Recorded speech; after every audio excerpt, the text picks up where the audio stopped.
안녕하세요. 상동교회 이성조 목사입니다. 오늘은 2월 26일 금요일 아침 새벽 묵상을 여러분과 시작하도록 하겠습니다. 오늘 말씀은 민수기 13장 25절에서 31절 말씀인데요. 우리가 정탐할 때 무엇을 보아야 하는가? 란 말씀입니다. 하나님은 이스라엘 백성들에게 내가 너에게 줄 그 가나안 땅을 한번 정탐하라고 말씀하십니다. 그래서 모세는요, 각 지파에서 한 명씩을 선택하여서 담대하라, 그리고 그 땅의 실과를 가져오라고 정탐꾼들에게 말을 하죠. 우리도 계획을 실행할 때요, 무조건 실행하지 않습니다. 우리가 계산이라는 것을 하죠. 이 일을 진행할 때, 이 일을 도전하기 위해서 우리가 얻게 되는 가치, 하지만 상반되는 것에는 우리가 그것을 얻기 위해 어떤 투자를 해야 되고 어떤 비용을 치러야 하는가란 계산이 나와야 합니다. 계산하지도 않고 무조건 도전하고 일을 하는 사람은 없을 것입니다. 그런데 우리가 그 계산을 할 때요, 어떤 방향으로, 어떤 시각으로 계산을 하는지가 굉장히 중요합니다. 다시 말하면 내가 그것을 통해서 얻고자 하는 가치가 크면 비용보다는 그것을 치러내야 하는 값보다는 그 얻을 수 있는 그 값을 더 마음에 둡니다. 그런데 내가 어떤 그거 도전하는 것보다 지금 내가 지키고자 하는 나의 비용을 더 계산해 보면 그 계산은 대부분 잘 나오지가 않습니다.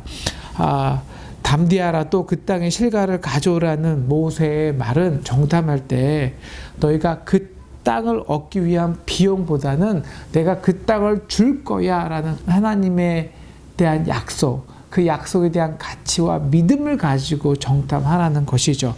그러나 정탐꾼들이 돌아와서는 그 땅은 안악 자손과 철 경거가 있고 우리는 그들에 비하면 메뚜기 같다라고 좌절합니다. 그래서 우리는 그들보다 강하지 않다고 절망하고 포기하죠. 그냥 그 하나님이 주실 땅이라는 그 믿음의 시각으로 계산한 것이 아니라 그저 눈에 보이는 그 비용만 계산한 것이죠. 그래서 우리가 그들과 치러내야 할 전쟁, 그럴 때 우리 스스로는 현실만 볼 때 그들은 거인인데 우리는 메뚜기 같다는 스스로를 열등감의 시선으로 보게 되는 것을 우리는 알 수 있습니다. 그러나 갈렙은 우리가 올라가서 그 땅을 취하자라고 선포를 합니다. 우리 갈렙은 뭐 정탐 안 했을까요? 그도 계산했을 것입니다. 그런데 그의 계산의 결과가 다른 것은요, 그의 계산에는 바로 하나님이란 이 팩터가 있었기 때문입니다. 물론 그들도 우리는 그들보다 작다. 그들은 강한 안악 자손이 있다.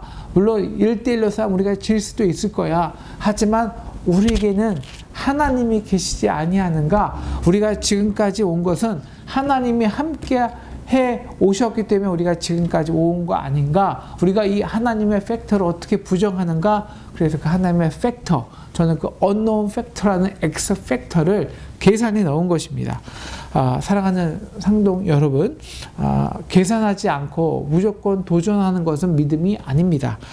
믿음이란 계산해야 돼요. 하지만 그 계산에 반드시 하나님이란 팩터를 포함시켜야 합니다. X 팩터입니다. 모릅니다. 이게 1일지 100일지 10만일지 모릅니다. 그래서 두렵지만 그 하나님의 팩터를 포함시켜서 계산에 넣어 우리가 하나님께 주실 그 땅을 차지하는 우리 저와 여러분 되기를 주님의 이름으로 축원합니다. 감사합니다.